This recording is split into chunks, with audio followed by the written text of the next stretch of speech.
Friends, इस video में बात करेंगे नाउन और उसकी टाइप्स के बारे में। तो नाउन की 10 टाइप्स जो हैं उनके बारे में मैं आपको इजी कंसेप्ट विद एग्जांपल्स के साथ दूंगी।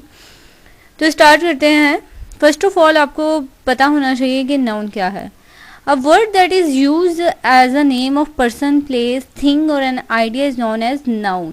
यानी किसी भी पर्सन, किसी प्लेस या किसी चीज़ के नेम को हम नाउन कहते हैं। For example, John is a good boy. यहाँ पे जॉन जो है वो किसका नेम है? बॉय का। तो हम क्या कह सकते हैं? जॉन जो है यहाँ पे नाउन है। इसी तरह the rose smell sweets, New Delhi is the capital of India. उसके बाद ये New Delhi, India, John, Rose, ये सारे जो हैं नेम्स हैं, तो इसलिए हम इनको नाउन कहेंगे। अब इन टाइप्स हैं, डिफरेंट टाइप्स, उसके बारे में आपको बताऊंगी। फर्स्ट ऑफ ऑल यहाँ पे है कॉमन नाउन। अब कॉमन नाउन की डेफिनेशन है name given in common to every person, refer to general things, unspecific categories, refer to both male and female. अब यहाँ पे जनरल थिंग के बारे में मतलब कोई भी कॉमन नेम जो है वो या किसी स्पेसिफिक पर्सन को यहाँ पे टारगेट नहीं किया जाता। यानी कॉमन सी बात के एज ए जनरल जो बात की जाती है उसको हम कॉमन नाउन कहते हैं। For example, I am studying in school. यहाँ पे ये नहीं बताया जा रहा कि मैं कौन से स्कूल में पढ़ती हूँ, मेरे स्कूल का एक प्रॉपर नेम नहीं बताया, लेकिन सिर्फ ये बताया गया स्कूल में पढ़ती हूँ। यानी स्कूल जो है यहाँ पे कॉमन नाउन है, यानी कॉमन चीज़। इसके अलावा आई लाइव इन सिटी, नहीं, यहाँ पे नहीं बताया जा रहा कि मैं कौन सी सिटी में रहती हूँ। बॉयज़ आर नॉटी, ये नहीं बताया जा रहा कि कौन से बॉयज़ नॉटी हैं। तो इसलिए ये जो चीज़ें होती हैं यानी कॉमन टू एवरी पर्सन, उसको हम कॉमन नाउन कहते हैं। इसके अलावा है प्रॉपर नाउन। प्रॉपर नाउन जो है इसमें हम किसी पर्सन को, किसी स्पेसिफिक चीज़ को टारगेट करते हैं कि उसका क्या नाम है। अब जैसे मैं पहले बता रही थी कि I am studying in school, तो यहाँ पे मैंने स्कूल का नेम नहीं बताया था, लेकिन प्रॉपर नाउन में मैं बता रही हूँ I am studying in Oxford school. यहाँ पे मैंने अपने स्कूल का प्रॉपर नेम बताया है कि ये नेम है मेरे स्कूल का। यहाँ पे मैंने अपने सिटी का प्रॉपर नेम बताया है कि गुजरांवाला सिटी है। यहाँ पे अली का बताया कि अली जो है वो नॉटी है। यहाँ पे बताया है कि मैं पाकिस्तान जो है वो मेरा कंट्री है। तो इस तरह ये कहा जा सकता है कि ये प्रॉपर नाउन है। इसके बाद बात करते हैं एब्स्ट्रैक्ट नाउन के बारे में। तो एब्स्ट्रैक्ट नाउन का मतलब कि किसी भी चीज़ को नेम ऑफ क्वालिटी, एक्शन और स्टेट, यानी किसी भी चीज क्वालिटी का नेम, किसी एक्शन का नेम, इनको हम एब्स्ट्रैक्ट नाउन कहते हैं। इनको हम अपने सेंसेस के थ्रू परसीव नहीं कर सकते, ना तो हम इन्हें टच कर सकते हैं, ना हम इसे स्मेल कर सकते हैं। ये हमारे फिजिकल सेंसेस से डिफरेंट चीज़ है। ये सिर्फ क्वालिटी होती है या किसी एक्शन या स्टेट के कहते हैं। जैसे कि लिखा हुआ है, he thank them for their kindness and support and kindness जो है वो क्वालिटी के नेम हैं, तो इसलिए हम कह सकते हैं कि ये दोनों एब्स्ट्रैक्ट नाउन हैं। इसके अलावा कंक्रीट नाउन, इसी तरह इसकी मजीद एग्जांपल्स भी थी, जैसे कि he roared with laughter he is good. तो अब कंक्रीट नाउन की बात करते हैं।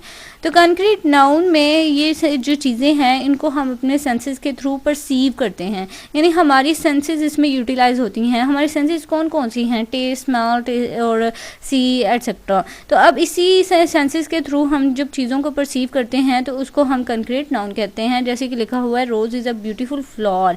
यहाँ रोज जो है वो इसको हम परसीव कर सकते हैं, हम इसको देख सकते हैं, इसको स्मेल कर सकते हैं, इसको हम खा सकते हैं। तो इसलिए हम कह सकते हैं कि ये कंक्रीट नाउन है, क्योंकि ये परसीव होता है हमारी सेंसेस के थ्रू। अब बात करते हैं काउंटेबल नाउन के बारे में। तो वो चीज़ें जो कि काउंटेबल हो जाती हैं, इन काउंट जिन्हें हम कर सकते हैं, उनको हम काउंटेबल नाउन कहते हैं। इसके अलावा जैसे कि एग्जांपल है यहाँ पे, दीज आर माई पेन्स। अब पेन्स जो हैं इनको आप काउंट कर सकते हैं। इसके अलावा this cellphone belongs to Ayesha. Cellphone को आप कलेक्ट कर सकते हैं। उसके अलावा बुक्स जो हैं उनकी कलेक्शन हो सकती हैं, उनको काउंट कर सकते हैं। अनकाउंटेबल नाउन की बात करें तो वो चीज़ें इसमें आ जाती हैं जिनको आप काउंट नहीं कर सकते। फॉर एग्जाम्पल है यहाँ पे, add more sugar in my T. अब शुगर को आप काउंट नहीं कर सकते। आप जितनी मर्जी कोशिश कर लें, रात दिन तक बैठे रहें, तो आप उसके इतने छोटे छोटे जो ज़रे होंगे आप उसको कैसे कलेक्ट करेंगे। इसके अलावा मिल्क जो है उसको आप काउंट नहीं कर सकते। ड्रिंक वाटर को आप काउंट नहीं कर सकते। तो ये चीज़ें जो हैं ये अनकाउंटेबल नाउन में आती हैं। कलेक्टिव नाउन की बात करें तो ये किसी कलेक्शन ऑफ थिंग्स के बारे में, यानी पर्सन की कलेक्शन हो सकती है, किसी चीज़ की कलेक्शन हो सकती है, किसी प्लेसेस की कलेक्शन हो सकती है इसमें, तो उनके नेम को हम कहते हैं कलेक्टिव नाउन। जैसे एग्जांपल है यहाँ पे, I love my family. Family जो है वो कलेक्शन ऑफ मेंबर्स है। इसके अलावा दिस इज़ और क्रिकेट टीम, टीम जो है वो कलेक्शन ऑफ मेंबर्स है, यानी टीम मेंबर्स जो हैं उनकी कलेक्शन को हम टीम कहेंगे। इसी तरह the two आर्मीज were in a position, तो ये भी कलेक्शन में आ जाएगा। तो इसी तरह इसको हम कलेक्टिव नाउन कहते हैं। इसके अलावा 8 हमारे पास जो है नाउन की वो है सिंगुलर नाउन। तो सिंगुलर नाउन मीन्स किसी single name, single person, single place या किसी सिंगल थिंग के नेम को हम सिंगुलर नाउन कहते हैं। जैसे कि यहाँ पे लिखा हुआ है this is a leave my pen, यहाँ पे हम सिंगल चीज़ के बारे में बात करें, सिंगल कैट के बारे में, सिंगल पेन के बारे में, सिंगल बेबी के बारे में। तो ये क्या है? Singular noun. नेक्स्ट है हमारे पास plural noun. Plural noun mean कि आप किसी सिंगल पर्सन की नहीं, एक से ज़्यादा पर्सन की, एक से ज़्यादा प्लेसेस की, एक से ज़्यादा चीज़ों की बात कर रहे हैं। जैसे कि लिखा हुआ है दीज आर कैट्स, यहाँ पे एक कैट की बात नहीं हो रही, काफ़ी कैट्स की बात हो रही है, तो इसलिए हम कहेंगे कि ये प्लूरल नाउन है। इसी तरह इसकी मज़ीद एग्जांपल्स हैं। जो है हमारे पास नाउन की टाइप पोजेसिव नाउन। और पोजेसिव नाउन जो है, नेम जो है पोजेसिव, ये शो कर रहा है कि ये किसी पोजेशन से रिलेटेड बात की जा रही है।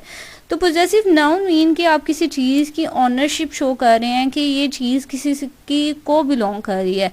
तो इसमें उसके नेम को, यानी वो चीज़ जिसकी आप ऑनरशिप शो कर रहे हैं उसके नेम को हम पोजेसिव नाउन कहेंगे। एग्जाम्पल है this is my mom's cat, यहाँ पे मॉम्स कैट जो है पोजेसिव नाउन है। सेम इसी तरह आई लव अलीज कार, ये वो। तो ये सारी थी नाउन और उसकी टाइप्स। आई होप आपको क्लियर हो गई होंगी। इससे रिगार्डिंग आपका कोई क्वेश्चन है तो आप कमेंट सेक्शन में पूछें, मैं आपको हर टाइम ज़रूर जवाब दूंगी। कोई भी आपकी माइंड में कोई क्वेश्चन आ रहा है तो मैं उसको क्लियर करने के लिए हमेशा यहाँ पे मौजूद हूँ। इसके अलावा अगर आपको मेरी वीडियो अच्छी लगी है तो इसे लाइक और सब्सक्राइब ज़रूर कीजिएगा और अपने फ्रेंड्स के साथ भी शेयर कीजिएगा। Thank you.